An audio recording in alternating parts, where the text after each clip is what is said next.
You're listening to the Mid-Career GPS Podcast, episode 99.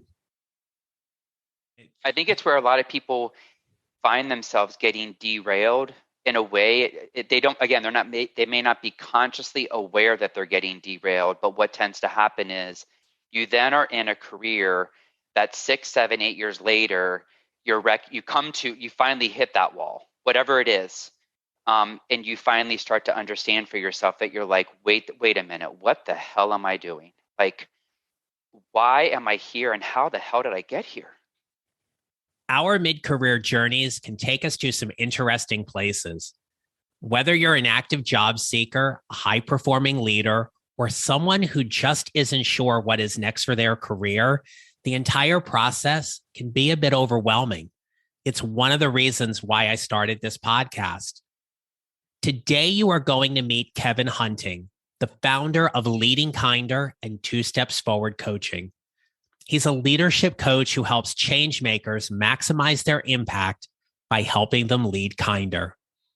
In this episode, you'll learn how to manage your overwhelm in your job search and career, why job seekers need to be more aware of how they are marketing themselves, what it means to lead kinder, and what to do when you make a career move and follow someone you love. This is the Mid-Career GPS Podcast, and I'm your host, John Nerrell. I help mid-career professionals who are feeling undervalued and underutilized show up to find the job they love or love the job they have using my proven 4-step formula. It's time to start building your mid-career GPS. So let's get started.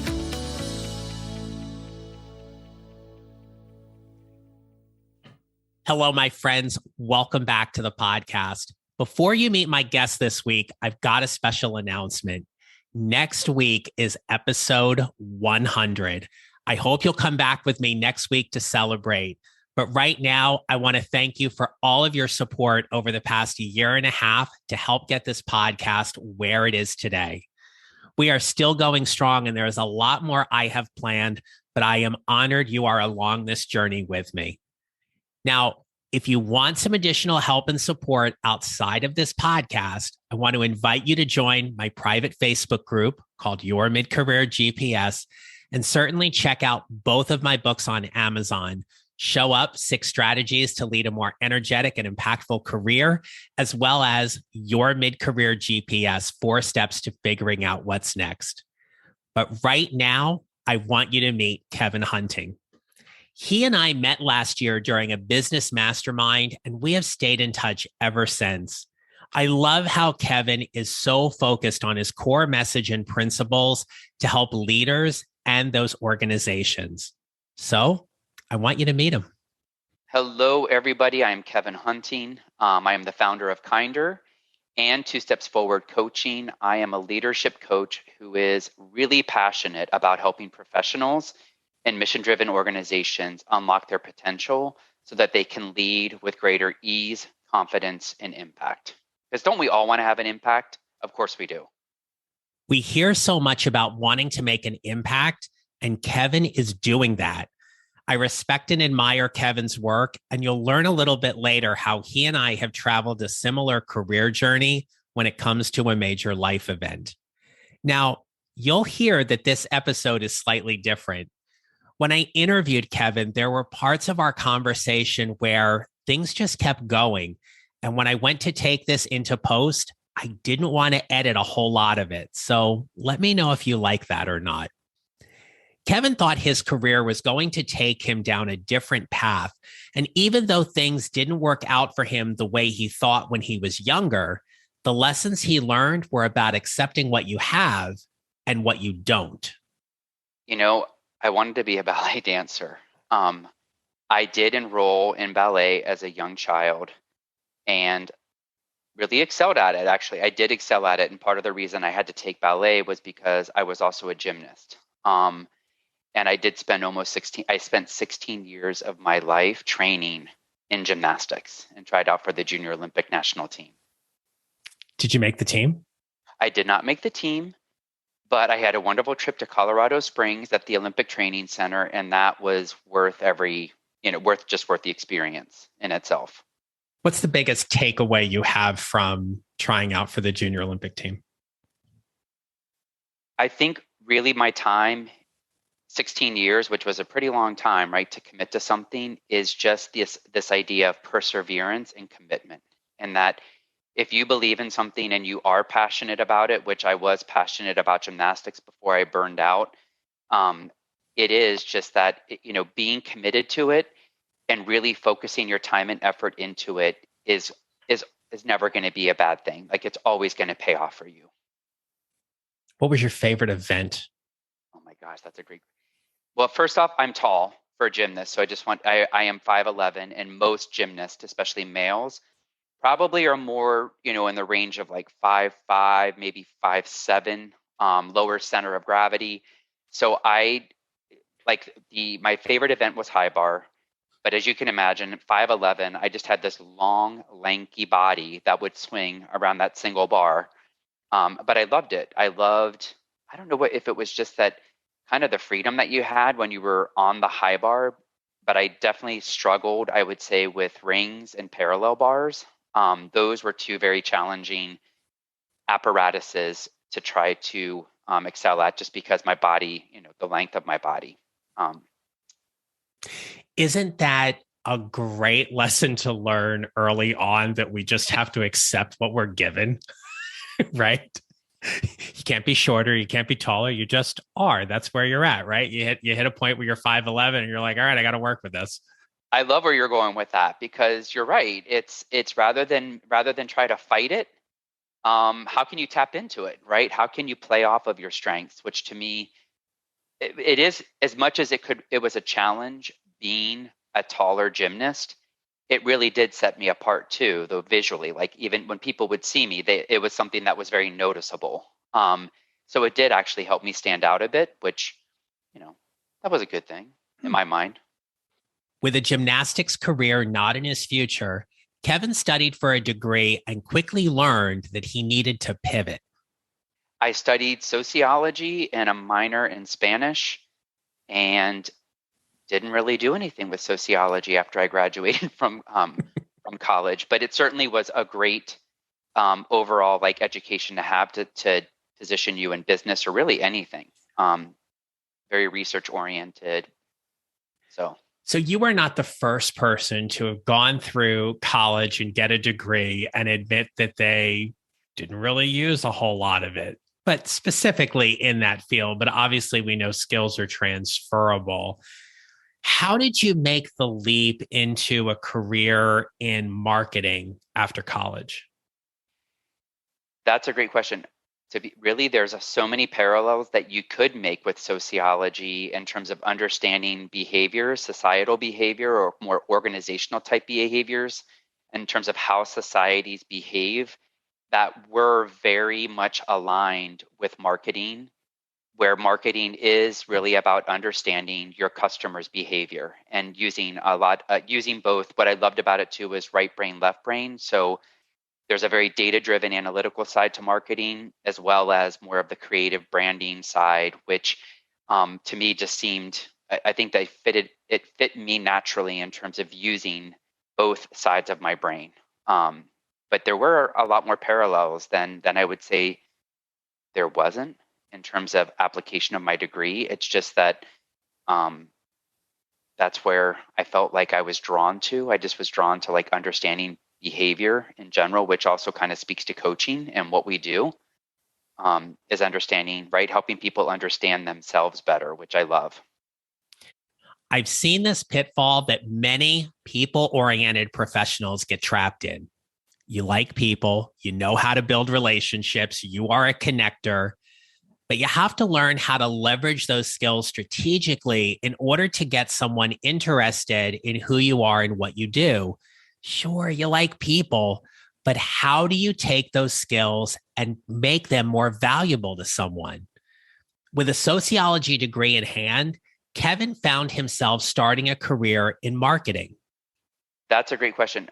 There's so many parallels that you could make with sociology in terms of understanding behaviors, societal behavior, or more organizational type behaviors, in terms of how societies behave that were very much aligned with marketing, where marketing is really about understanding your customer's behavior and using using both. What I loved about it too was right brain, left brain. So there's a very data-driven analytical side to marketing, as well as more of the creative branding side, which to me just seemed, I think they it fit me naturally in terms of using both sides of my brain.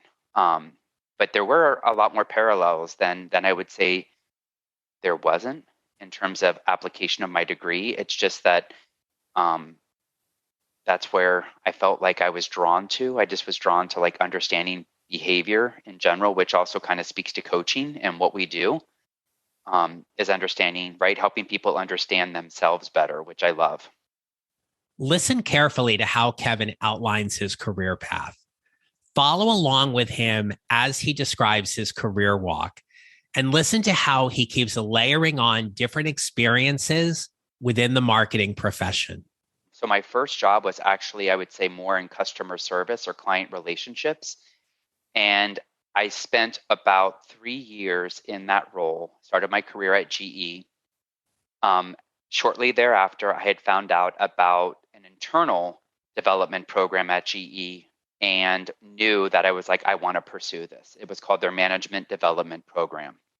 And so I talked to my boss, Funny, who at the time she had just graduated from that same program internally. And so that got me into this great leadership, I would say, training and program with GE. I spent the next 2 years studying that. And then once I came off the program, I ended up in what a group called Marketing Insights or Consumer Insights, which was all about understanding consumers' behaviors and using that information to drive the strategy and marketing strategy that we did. So that's where I started my career. And then it evolved from there. After GE, I actually moved out to San Francisco and was in a client-facing role where I supported Gap Inc. And it was loyalty marketing, so really CRM loyalty marketing. And that's when I entered this whole new world of understanding retail. I was still a GE employee, but spent a lot of my time sitting with their brand marketing team. And it was through building those relationships that the director and senior director on the other side, on the Gap Inc. side, really saw what I brought to the table. I think in terms of my capabilities, my creativity, all the different skill sets that obviously I possess. And so I jumped ship and then jumped over to Gap Inc. and spent the next 2 or 3 years both in loyalty marketing and e-commerce. There's a branch of marketing where Kevin excelled in called loyalty marketing. So I asked him to give us a high-level overview of it. Really, loyalty marketing is about engaging your customer, I believe, in the most authentic way possible. Engaging them with your brand in a way that speaks to their needs and understanding who they are, how they operate, and also how they shop, of course. But through building that relationship, also helping them understand what the benefits are of the product or service that you're selling. It's a lot more complex than that when you get into obviously the different channels and understanding and all that good stuff. But at a very high level, it's really about just speaking to and building those relationships with individuals so that they find a reason to come to your brand and buy from you. Marketing is about telling your story. Active job seekers, whether it be for an internal or external position, must know how to tell their story. I asked Kevin to share some of the mistakes he sees people make when it comes to marketing themselves. I'm going to speak from my own experience here, but I really think that, trusting your own intuition and really being able to listen to yourself and understand yourself is so paramount. I think in a lot of mid-career, especially in mine, again, I'm speaking about my experience here. I think a lot of times I was in a space where I was probably looking sometimes more externally for answers from other people than really tapping in and understanding what my needs are. Like, who am I? What are my needs? And kind of standing confidently in that space, which also I think equates to you trusting your intuition. And so I believe that is a huge area of opportunity for anyone, because it's easy sometimes to get caught up in someone else sort of directing your career with you almost not consciously knowing it, because everyone else is telling you you're amazing, you're this, like you should be doing this. And that's great. It's all great to get that support from the people, your boss or your fellow colleagues. But I think just really making sure that you're also checking in with yourself and understanding who you are in that relationship is key. Um, Yeah, I agree. Right. I mean, I think it's where a lot of people find themselves getting derailed in a way. They don't, again, they may not be consciously aware that they're getting derailed, but what tends to happen is you then are in a career that 6, 7, 8 years later, you finally hit that wall, whatever it is. And you finally start to understand for yourself that you're like, wait a minute, what the hell am I doing? Like, why am I here and how the hell did I get here? And then it's usually that's when you start to unravel like what's going on. Like, okay, I need to understand myself better, because I know I don't want to spend another 10 years doing this, because there's a lot of things that may be sort of out of alignment, or that you're not feeling energized about. That you kind of feel like you're just maybe lost. Lost sometimes is really, I think, a word that I think a lot of mid-career individuals might experience, is a sense of not feeling like I have any direction. and that is why you need a mid-career GPS to help you figure out whatever is next. As you build your mid-career GPS, you are going to do it around 4 key areas: preparation, positioning, promoting who you are and what you do, and how you show up. Telling your story from a place of value and service falls under the promotion portion of building your mid-career GPS. But what happens when your mid-career moment isn't all about your professional life, but it has more to do with your personal life? I really did enjoy the work that I was doing, but what happened in my life in terms of the shift that I made and I chose to make, and it was one of the hardest damn decisions I've ever made in my career, was I loved Gap Inc., loved the people, loved the culture, loved my job, loved the woman that I was working for, and the team that was there. I basically fell in love. And I guess it would be different if I fell in love with someone who was not a diplomat, but because that person is a diplomat, my life was just completely uprooted with this idea that, my God, if you receive a new post, or you receive you have to move to another city or location, what am I going to do? And that's exactly what happened. Is that after 4 or 5 years together, a new post was given, and I love San Francisco. I was like, I love the city. I had my, a sense of support and community there. And it was just one hell of a hard decision for me to make in terms of stepping away from the career that I had already invested a lot of time building, and to trust my heart in a way, but also to really face a lot of the things that were in front of me, even about myself, like trusting another person, not having a support network where I was going, not having a job lined up, like feeling like I left a career that I loved. It was a real, I mean, that was a very trying time. Have you, or do you know someone who made a professional move because of love? And if you don't, let me tell you, this is exactly what happened to me. Well, I had been looking for my next advancement opportunity for a few years. I certainly hadn't planned on meeting someone and then dating them long distance for 2 years and ultimately moving because the job opportunities weren't available for them where I lived. We make decisions, and at times we make compromises.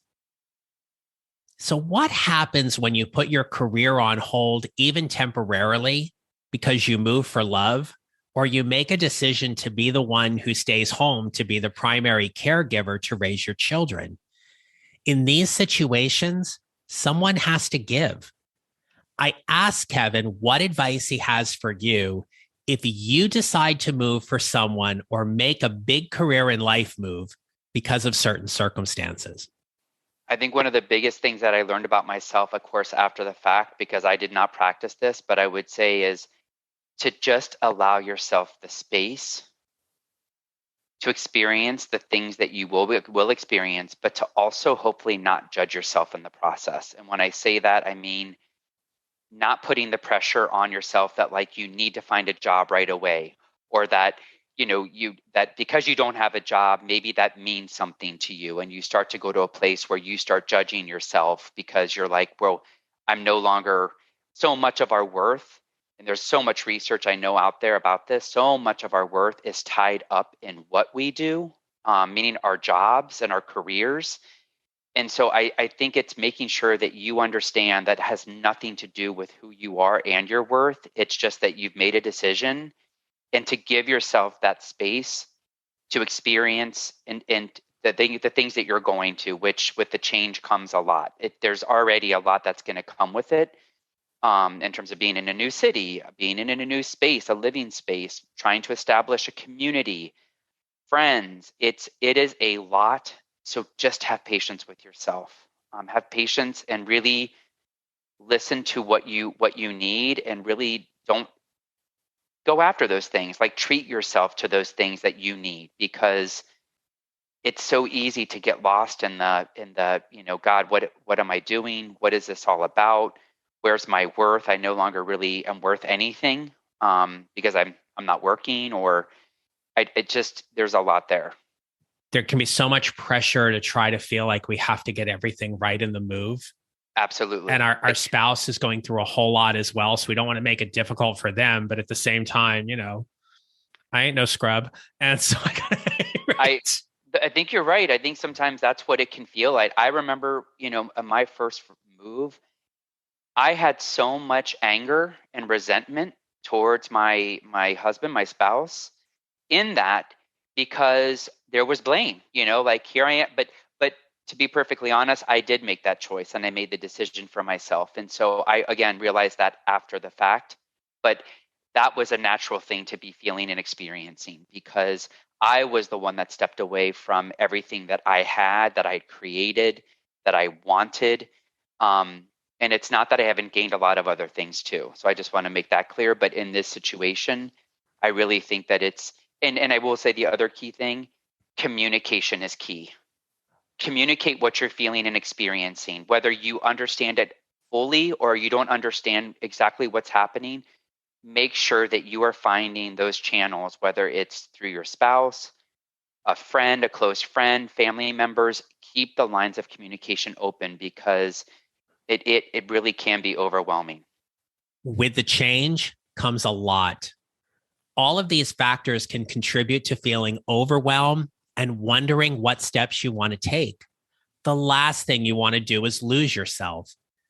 Kevin works closely with his clients and organizations to help them address causes of overwhelm and how to navigate through that. Here are a few tips of his to help you manage the overwhelm. The number one thing that I think comes with this idea of overwhelm, and that I can say, is see what you can do to build compassion in for yourself during this time frame. And when I say compassion, that means it's the antithesis of all the judgment that you are probably normally going to go to and start to put on yourself. And it's that to me is such a powerful theme. And it you have to go a lot deeper into what that would mean, I guess, on a very individualistic level. But self-care and just having compassion for where you're at is going to be, I think, is going to help give you that longevity and sort of the drive and that you're going to need, to get from where you are to where you know that you want to go. And it's just, it can be a killer. Judgment is the killer of so much, our own self-judgment as well as judgment of others. So let's go a little deeper, right? So the person who is listening to this and they're like, oh, more self-compassion crap, right? Like, and they're listening to this and they're automatically kind of dismissing it. And they're like, I don't know what that's supposed to be because I'm dealing with so much judgment in my life anyway. Can you give me an example of what being a little more self-compassionate may be when somebody is overwhelmed to help paint the picture a little bit clearer? I mean, it could start with just literally starting your day off or finding moments throughout your day to ask yourself the question, in what ways am I judging myself and the process that I'm currently experiencing? So that's just a very simplistic tool for you to just start building the awareness around where you may be experiencing judgment, which isn't necessarily the piece about compassion, but I think it starts there. And it does. I agree with you, John, that you hear so much about like self-care and self-compassion, but what the hell does that really mean on a very true individualistic level? I think that's where it becomes important to listen to yourself. And a lot of people, to be perfectly candid, have no clue what that even means for themselves because they've never thought about it. And so I would say that it's just understanding and kind of experimenting perhaps and understanding what would it look like if I was less judgmental to myself and to what I'm going through today, and starting to like play with that and outline in real terms, what does that actually look like in your day? It could be one small thing. Well, and to your point, Kevin, it's not only they haven't even thought about it, to your point, they haven't even given themselves permission. That's it. I Right? love that. Yes. To really sit in that kind of space and say, hey, this is where I'm judging myself. This is what judgment is. If I deal enough of that with everybody else in my life, if I don't do it myself, what's that going to look like?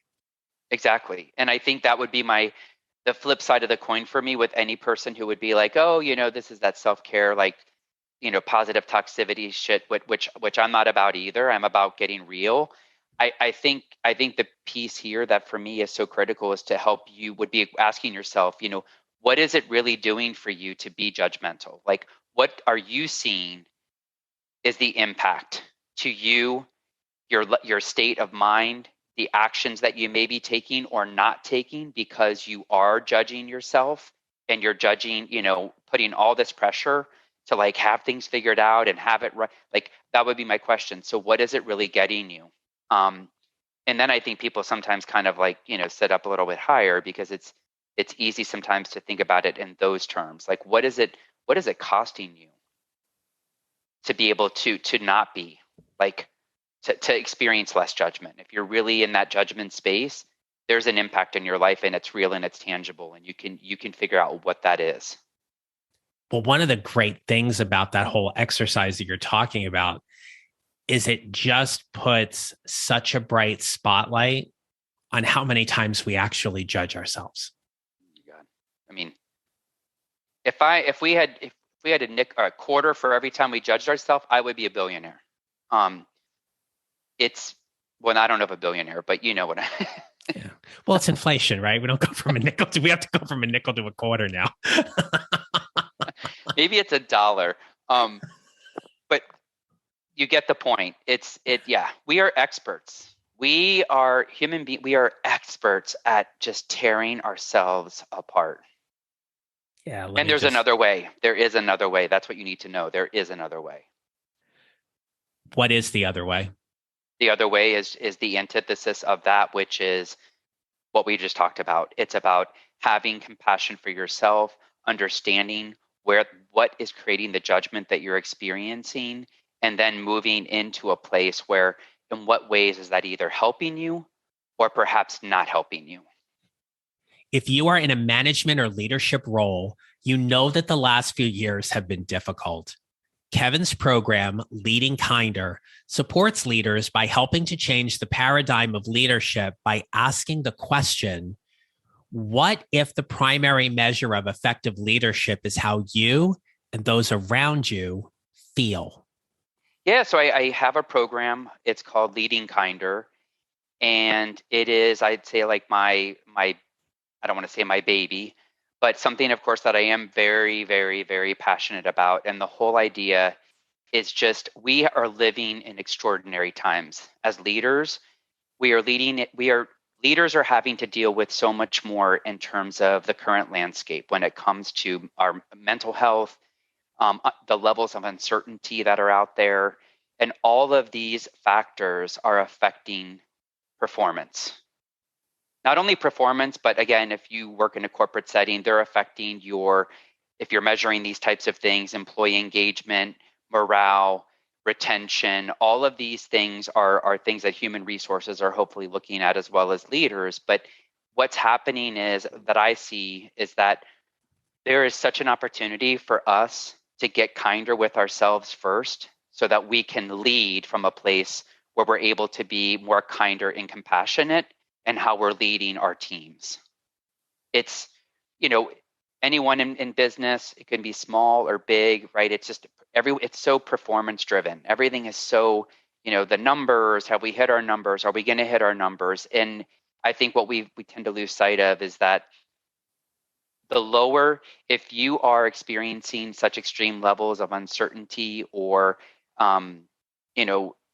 anxiety, stress, worry, those types of things, you're basically leaving potential and you're leaving performance on the table of how well you could be performing. And so that's why this is such I think a big focus, and it should be, is that I also just feel like as a culture and a society, it's such an antidote to so many of the things that we've been seeing lately in our culture here. People I think have felt they just have lost the ability to be kind to themselves first, which allows you to then be kind to others, regardless of who they are, their background, who doesn't matter. It's just we have literally somehow crossed some line where we don't see the human and the human being in front of us. And that's what this whole leading kinder is about. As we wrap up, I asked Kevin to share his advice to help you build your mid-career GPS. And I also asked him to share how you can connect with him and learn more about his coaching program and workshop. Have patience with yourself as you are going through what could be a big transition. Understand who you are, get some clarity for yourself around what makes you tick, right? What is it that you enjoy? What are the types of things that in your career have filled you up and that you really are, you love doing, you just enjoy doing? And then more importantly, trust your intuition. Literally, if you can start trusting your intuition more, it's going to positively impact your decision making. And again, just be kind to yourself. Like literally show yourself the kindness that you deserve just because you are a human being, period. Show yourself the kindness as you're going through the process, because whatever's in front of you is hopefully going to take you to a better place than you are right now. And it's there. It's just waiting for you to step into it. All right, Kevin, if anybody wants to get in touch with you, follow up, learn more about Leading Kinder, anything like that, how can people get in touch with you? Go to my website first. It's 2stepsforwardcoaching.com. It's kind of long. Or you can find me in Instagram, Facebook, and LinkedIn. And that's at 2 Steps Forward Coaching. And I'd love to hear from you. I mean, you can also reach out to me, like direct message me through those channels if you'd like, or on my website. If you want to set up time and learn more about me, you can always go to the page and get on my calendar. Schedule some time with me on my calendar to learn more. Kevin, I will make sure all of that is in the show notes. But thank you so much for spending some time with me today on the Mid-Career GPS podcast. It was great having you on today. Oh, thank you so much for having me. Have a great day. Thank you, Kevin Hunting, for sharing your story and experiences with us to help us manage our overwhelm and find ways to navigate our mid-career journey. We know our professional journeys are dynamic. The decisions you make are just that. They are your decisions. You will turn, pivot, and navigate in any way you feel best. And sometimes you'll follow your brain, and other times you'll follow your heart. Part of your mid-career journey is based on fit. That fit, whether it be for your job, life, or both, needs to be right. And only you can assess that. And assessing fit is one of the many ways coaching can help.